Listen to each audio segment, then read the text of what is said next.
जय श्री कृष्ण दोस्तों।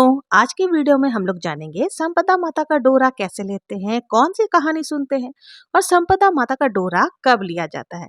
तो देखिए, संपदा माता के डोरे को संपदा माता का डोरा या सांपदा का डोरा भी कहा जाता है। और होलिका दहन के अगले दिन यानी रंग खेलने वाली जो होली होती है, उस दिन ये डोरा लिया जाता है। तो ये डोरा लेने के लिए सबसे पहले हमें एक पाटा बिछा लेना है, या फिर आप जहाँ भी पूजन करना चाहते हैं उस स्थान को साफ कर ले। अब देखिए, रंग भरी जो होली होती है ना, रंग खेलने वाली जो होली होती है, उसी दिन सुबह सुबह नहा धो करके हमें ये पूजन करनी होती है। तो आप देखिए, हमने यहाँ पे पटा बिछा लिया, उसके ऊपर आप कोई भी वस्त्र बिछा सकते हैं। अब कोई हमें थाली ले लेनी है, ठीक है। आप थाली ले सकते हैं या फिर कोई पात्र कोई सा भी आप ले सकते हैं। फिर आपको अपने शादी के पीलिया या चुनरी ओढ़ लेनी है। फिर हम डोरा बनाएंगे। तो देखिए, डोरा बनाने के लिए हमें क्या क्या चाहिए होगा। एक लोटा जल हमें लेना है, इसके साथ ही हमें कच्चा सूत ले लेना है, जौ की बाली हम ले लेंगे, बाली ना हो तो आप सूखे जौ भी ले सकते हैं। इसके साथ ही हमें हल्दी लेनी है, इस हल्दी को ही होली की झल दिखा करके हम लोग लेकर आते हैं। आप हल्दी की गांठ या तो हल्दी पाउडर ले सकते हैं। और तिलक करने के लिए हम रोली और चावल ले लेंगे। देखिए, इस सारी सामग्री को इकट्ठा करके हमें एक जगह बैठ जाना है। फिर हम सबसे पहले समता माता का डोरा बनाते हैं। तो डोरा बनाने के लिए हमें क्या करना है, हमने जो कच्चा सूत लिया है ना, इसमें कितने धागे हैं वो हमें गिन लेना है। उसके बाद फिर इन धागों को हमें क्या करना है, 16 बार लपेटना है। तो इस तरह से आप किसी भी बात, अगर आपके साथ कोई बैठ करके पूजन कर रहा है तो उनके हाथ से भी आप कर सकते हैं। नहीं तो इस तरह से, जैसे मैंने यहाँ पर कलश रखा है, कलश से भी आप डोरा बना सकते हैं। तो इस तरह से मेरे जो कच्चा सूत है इसमें एक ही है, तो मैं इसको 8 बार लपेट लूँगी। तो 8 बार जब लपेटेंगे तो दोनों साइड का मिला करके हो जाएगा 16, ठीक है? तो ये 16 तार की हो जाएगी। अब इसमें हमें जो है ना गाँठें लगानी होती है। तो पहले जो डोरा है ना वो आप थोड़ा-सा बड़ा लें, ताकि सारी गाँठें आराम से लग जाए। हमें इसमें पूरी 16 गाँठ लगानी है, कोई भी गाँठ कम या ज़्यादा नहीं होनी चाहिए। अब जब ये डोरा हम बना लेंगे तो इसे हमें क्या करना है, हल्दी में रंगना है। आप चाहें तो गाँठ वाली हल्दी को आप पीस सकते हैं, लेकिन ध्यान रखें कि हल्दी खंडित नहीं होनी चाहिए, नहीं टूटनी नहीं चाहिए। तो थोड़ी-सी दही में भिगो-भिगो करके जो है, या थोड़ा-सा जल में भिगो करके हम यहाँ पर पीस करके फिर हम इस डोरे को कलर कर लेते हैं। आप चाहें तो अगर पिसी हुई हल्दी है तो उसमें भी डुबो करके रंग कर सकते हैं। अब हमें इस डोरे को रंग कर लिया है, अब हमें क्या करना है, इसके बाद हमें कथा सुननी होती है। तो कथा सुनने के लिए हमें क्या करना है, थाली एक ले लेनी है, उसपे हमने स्वास्तिक देखिए पहले ही ले बना लिया था। इसमें ना 10 घर का चौका भी दिया जाता है। तो अगर आपके यहाँ जैसे रिचुअल्स आप उस तरह से कर सकते हैं। तो यहाँ पर हमने स्वास्तिक वगैरह बना लिया। अब एक जल का लोटा हमने ले ही लिया था पूजन सामग्री में। उस जल के लोटे में हमें 13 टिक्की लगा लेना है, ठीक है। और उसके बाद जो डोरा हमने ली है ना, 16 गांठ लगाई थी, उसको हमें वहीं थाली में रख लेनी है। और फिर जो हम जितने लोग भी कथा सुन रहे हैं सभी को तिलक कर देंगे। फिर स्वास्तिक के ऊपर भी थोड़ा सा अक्षय, थोड़ा सा जो है चावल और जो भी होली की बची हुई सामग्री थी उससे हमें पूजन कर लेना है। उसके बाद वहीं पर हम डोरे को रख करके फिर हम कहानी सुनेंगे। आपको क्या करना है, अपने हाथ में 16 जौ के दाने ले लेने हैं और 16 जौ के दाने लेकर के हम संपदा माता की कथा सुनेंगे। तो चलिए अब हम संपदा माता की कहानी सुन लेते हैं। एक बार एक राजा था, उसका नाम नल था, उसकी पत्नी का नाम दमयंती था। एक दिन रानी अपने महल के छज्जे पर घूम रही थी, तो रानी ने देखा नीचे बहुत सारी औरतें इकट्ठा हो गई हैं और एक बूढ़ी माता उनके पास बैठी हुई है। रानी ने अपनी दासी से कहा, जाओ देख कर आओ, क्यों भीड़ लग रही है, नीचे क्या हो रहा है। दासी देख कर आई और आकर बोली, वहां तो एक बूढ़ी माता संपदा माता का डोरा बांध रही है। ये डोरा कच्चे सूत के 16 तार के 16 गांठ वाली है और हल्दी से रंगा हुआ है, और फिर इसकी पूजा करके इसको पहना जाता है। संपदा माता का डोरा पहनने से घर में धन लक्ष्मी बढ़ती है। रानी ने भी जाकर बूढ़ी माई से डोरा ले लिया और कहानी सुनकर डोरे की पूजा करके डोरे को अपने गले में बांध लिया। जब राजा बाहर से वापस आए तो डोरा देखकर बोले कि रानी, आज हार कहाँ चला गया जो तुमने ये डोरा बांध रखा है। रानी बोली कि संपदा माता का डोरा बांध रखा है, इससे घर में धन लक्ष्मी बढ़ती है। राजा बोला, हमारे पास तो किसी भी प्रकार की कमी नहीं है, हमारे पास तो बहुत धन है और हमें इसकी क्या जरूरत है। ये कहकर राजा ने डोरा तोड़कर फेंक दिया। उसी दिन राजा को स्वप्न में राजा को संपदा माता दिखाई दी और राजा से कहा कि मैं तेरे घर से जा रही हूँ। राजा ने पूछा, तुम कौन हो? तो वो बोली, मैं संपदा माता हूँ, तुमने मेरा अपमान किया इसलिए मैं जा रही हूँ। आज से तेरा सारा धन कोयला हो जाएगा। सुबह उठकर जब राजा ने देखा तो सारा धन कोयला हो गया। राजा ने रानी से कहा कि हम अब महल छोड़ करके हमें जाना पड़ेगा। तो उन्होंने क्या किया, एक ब्राह्मण की बेटी को महल में छोड़ दिया और वो बोले कि दिया बाती वो कर दिया करेगी, झाड़ू लगा दिया करेगी, घर में बैठी रहेगी, हम किसी दूसरे नगर में चले जाएंगे। जाएंगे और वहां कमा कर खाएंगे। जब वो दोनों घर से चले गए तो तालाब पर पहुंचे। तालाब पर जाकर के राजा ने 2 तीतर पकड़े और तीतर लाकर रानी को दे दिया। कहा, तू इनको भून करके रख, मैं जब तक नहा कर आता हूँ। रानी ने तीतर भून लिए, पर जब दोनों खाने बैठे तो तीतर उड़ गए। भुने हुए तीतर को उड़ते हुए देखकर राजा समझ गया कि हमारे बुरे दिन शुरू हो गए हैं। अब राजा रानी को लेकर बहन के घर पर गया। बहन ने उसे पुराने घर में ठहराया। जब राजा रानी उस पुराने घर में गए तो वहां पर एक सोने की पर्ची पड़ी थी, लेकिन राजा रानी के देखते ही देखते जमीन उस बछड़ी को निगल गई। राजा ने कहा, रानी यहाँ से भी चलो, नहीं तो हमारे ऊपर चोरी का कलंक लग जाएगा। वहां से दोनों चल गए। रास्ते में उसके दोस्त का घर आया। राजा अपने मित्र के घर पर गया तो मित्र ने उसे पुराने महल में ठहराया। वहां पर जाकर देखा तो खूंटी पर 1.25 करोड़ का हार टंगा हुआ था, जो कि उसी समय मोर वहां पर बना हुआ था। उस मोर ने उस हार को निगल लिया। जब राजा रानी ने ये सारे दृश्य देखे तो बोले, हमें यहाँ से भी जाना पड़ेगा, नहीं तो चोरी का इल्जाम हमारे सिर लग जाएगा।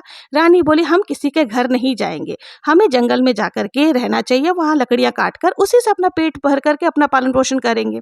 तो राजा रानी जंगल में चले गए। वहां एक सूखे बगीचे में पहुंच गए। जैसे ही वो बगीचे में पहुंचे कि वो बगीचा हरा भरा हो गया। बगीचे का माली जब वहां पहुंचा तो बहुत खुश हुआ और बोला, तुम कौन हो जिनके आने से 12 वर्षों से सूखा हुआ बगीचा हरा भरा हो गया? राजा रानी बोले, हम तो मुसाफिर हैं, काम की खोज में आए हैं, हमें नौकरी पर रख लो। माली ने राजा को लकड़ियां काटने के लिए और रानी को फूलों का हार बनाकर बाजार में बेचने के लिए रख लिया। अब राजा लकड़ियां काटता और रानी फूल चुन करके उनके हार बना दिया करती। इस तरह से काम करते करते 1 वर्ष बीत गए। एक दिन बाग की मालिन कथा सुन रही थी और डोरा ले रही थी। तो रानी ने पूछा कि आप ये कौन सा डोरा ले रहे हो? तो मालिन बोली, मैं संपदा माता का डोरा ले रही हूँ। रानी ने भी कथा सुनी और डोरा ले लिया। राजा ने जब रानी के गले में डोरा देखा तो पूछा कि ये क्या है? तब रानी ने कहा, ये वही डोरा है जो आपने तोड़कर फेंक दिया था और उसी के कारण से संपदा देवी हमसे नाराज हो गई थी। रानी ने कहा कि यदि संपदा माता सच्ची है तो फिर से हमारे पहले जैसे दिन लौट आएंगे। उसी रात को राजा को स्वप्न में एक स्त्री दिखाई दी। एक स्त्री कह रही थी कि मैं जा रही हूँ, दूसरी कह रही थी मैं आ रही हूँ। राजा ने दोनों के नाम पूछे तो आने वाली ने अपना नाम लक्ष्मी और जाने वाली ने अपना नाम दरिद्रता बताया। राजा ने पूछा कि मुझे कैसे पता चलेगा? तब संपदा माता बोली कि जब सुबह कुएं में जल भरने के लिए जाएगा तो पहली बार में जौ निकलेंगे, दूसरी बार में हल्दी की गांठ निकलेगी और तीसरी बार में कच्चा सूत निकलेगा। फिर उनका डोरा बनाकर पहन लेना। संपदा माता का यह डोरा पहनने से तुम्हारे अच्छे दिन शुरू हो जाएंगे। राजा जब सुबह उठकर जल भरने के लिए गया तो पहली बार में जौ, दूसरी बार में हल्दी की गांठ और तीसरी बार में कच्चा सूत निकल गया। तो राजा ने डोरा बनाया और राजा रानी दोनों ने संपदा माता की कथा सुनकर डोरा पहन लिया। अब राजा ने कहा कि चलो रानी, आज से हमारे अच्छे दिन आ गए, अब हम अपने घर चलते हैं। राजा रानी दोनों अपने घर चलने लगे तो माली ने खूब सारा धन देकर दोनों को विदा कर दिया। आते समय राजा अपने दोस्त के घर पर आया। अब की बार दोस्त ने राजा को अपने नए महल में ठहराया, लेकिन राजा ने कहा, नहीं, हमें तो उसी पुराने महल में ठहराओ। राजा जब उस पुराने महल में गया तो देखा ऊपर से बने हुए मोर जो नौलखा हार निकल गया था, अब नौलखा हार उसी खूंटी पर टंगा हुआ था। राजा ने कहा, रानी, इस चोरी का भार भी हमारे सिर से उतर गया, अब यहाँ से चलो। अब राजा अपनी बहन के घर आया। बहन ने भी राजा को नए महल में ठहराया, लेकिन राजा ने कहा, नहीं बहन, मुझे तो उसी पुराने मकान में ठहराओ जहाँ तुमने पहले ठहराया था। राजा रानी उसी पुराने मकान में गए तो देखा जमीन में जो सोने की बछड़ी उगल दी है। जमीन के बछड़ी उगलते ही राजा ने कहा, रानी, यहाँ से भी अपना दोष उतर गया है। फिर राजा रानी उसी तालाब पर गए और आकर देखा तो जो तीतर भुने हुए थे अभी वहीं पर पड़े हुए थे। राजा रानी को पता चल गया कि अब हमारे अच्छे दिन शुरू हो गए हैं। राजा रानी अपने महल में आ गए। राजा रानी ने देखा कि महल का दरवाजा जो टेढ़ा हो गया था वो ठीक हो गया है, सोने की झारी आ गई है, दातन हरी हो गई है। जो ब्राह्मण की बेटी को दिया जलाने के लिए छोड़कर गए थे उसको राजा रानी ने अपनी धर्म की बेटी बना लिया। उसको बहुत सारा धन दौलत देकर उसका विवाह करवा दिया। रानी ने संपदा माता का उद्यापन किया, 16 ब्राह्मणी जिमाई, 16 चीजें दी, हलवा पूरी की रसोई बनाई। हे संपदा माता, जैसे आपने राजा रानी के साथ किया वैसे किसी के साथ मत करना, जैसे बाद में किया वैसे सबके साथ करना। इस कहानी को कहते सुनते हुकारा भरने वाले पर भी अपनी कृपा दृष्टि बनाए रखना। बोलो संपदा माता की जय। और सबके घर में अन्न धन से भर देना। ये थी संपदा माता की कहानी। अब आइए सुन लेते हैं गणेश जी की कहानी। एक बार एक गांव में गणेश जी का मेला लगा। सब लोग मेला देखने गए। एक छोटी सी लड़की ने जिद कर ली, माँ, मैं भी मेला देखने जाऊंगी। उसकी माँ बोली, बेटे, तुम वहाँ भीड़ होगी, वहाँ कहीं गिर पड़ जाओगी, चोट लग जाएगी। लेकिन लड़की नहीं मानी। उसकी माँ ने उसे 2 लड्डू और एक पानी बांध करके दे दिया और कहा, लड्डू गणेश जी को पिला देना, बचा हुआ पानी तू पी करके आ जाना। लड्डू और पानी लेकर के मेले में लड़की चली गई। जाकर गणेश जी के सामने बैठ गई। बोली, हे गणेश जी महाराज, आओ, लड्डू खाओ, पानी पियो, बचा हुआ लड्डू और पानी मुझे दे दो। ये कहते हुए सुबह से शाम हो गई, मेला बिछड़ने लगा, सब लोग अपने अपने घर जाने लगे। लेकिन वो लड़की अपने घर नहीं गई, बोली जब तक गणेश जी महाराज लड्डू खा करके पानी नहीं पियेंगे तब तक मैं घर नहीं जाऊंगी। अब गणेश जी ने सोचा ये तो मेरे सिर पर दोष लग जाएगा। गणेश जी एक छोटे से बालक का रूप धर करके आए और बोले, लो तुम्हारा लड्डू खाया, तुम्हारा पानी पिया, अब मांगो क्या मांगना है। लड़की सोचने लगी कि क्या मांगू, मुझे तो कुछ मांगना आता ही नहीं है। लड़की सोचने लगी क्या मांगू, अन्न मांगू, धन मांगू, खेत मांगू, हवेली मांगू, बैल मांगू, सुहाग मांगू, क्या मांगू। अब छोटा सा बालक जो जो उसने सोचा था उसने कहा सब कुछ हो जाएगा, अब तुम अपने घर चली जाओ। लड़की अपने घर आ गई। उसकी माँ ने पूछा, बेटी इतना देर कहाँ लगा दी, कहाँ रह गई थी। लड़की ने माँ को अपनी सारी बातें बताई कि कैसे गणेश जी को लड्डू खिलाकर पानी पिलाकर आई है। तो गणेश जी को लड्डू खिलाकर पानी पिलाकर आई हो। जैसे ही लड़की ने ये बात कही, लड़की ने जो जो सोचा था सब कुछ हो गया। छोटी सी झोपड़ी महल में परिवर्तित हो गई, अन्न धन के भंडारे भर गए। हे गणेश जी महाराज, जैसे आपने उस लड़की की इच्छा पूर्ण की वैसे ही सभी की इच्छा पूर्ण करना। सभी जैसे उस लड़की के घर में अन्न धन का भंडार भरा वैसे ही सबकी इच्छाएं पूरी करना, सबके घर में अन्न धन के भंडार भरना। ये थी गणेश जी की कथा। बोलो गणेश जी महाराज की जय। इस तरह से संपदा माता की कथा और गणेश जी की कहानी सुनने के बाद 16 दाने जो हमने हाथ में लिए थे, जौ के दाने, हम किसी सुरक्षित स्थान पर रख देंगे। जब संपदा माता का डोरा खोलेंगे बैसाख में, तब इन्हीं 16 दानों से जो है कहानी सुननी है। इसके बाद जो है ना, हमें डोरा धारण कर लेना होता है। आप अगर डोरा धारण नहीं कर सकते तो किसी भी सुरक्षित स्थान पर रख सकते हैं, मंदिर में रख सकते हैं, लॉकर आदि में रख सकते हैं। और जो पुराना डोरा हमने पहले बनाया था, उस डोरे को आपको क्या करना है, तुलसी जी के क्यारे में या फिर आप मिट्टी में दबा सकते हैं या फिर पीपल वृक्ष में भी रख सकते हैं। तो इस तरह से पुराने डोरे को हम विसर्जित कर देंगे।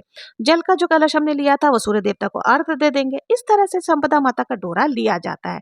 देखिए वैसे तो संपदा माता का डोरा होलिका दहन के अगले दिन, यानी जिस दिन रंग की होली खेलते हैं, धुलंडी के दिन, उस दिन लिया जाता है। तो आशा है आप लोगों को समझ आ गया होगा कि संपदा का डोरा कैसे लेते हैं और कौन सी कहानी सुनी जाती है। आप लोगों को ये वीडियो कैसी लगी? अगर वीडियो पसंद आई हो तो प्लीज मेरे चैनल को लाइक, शेयर, सब्सक्राइब करना ना भूले। मिलते हैं नेक्स्ट वीडियो में किसी और पूजा विधि के साथ। तब तक के लिए जय श्री कृष्ण।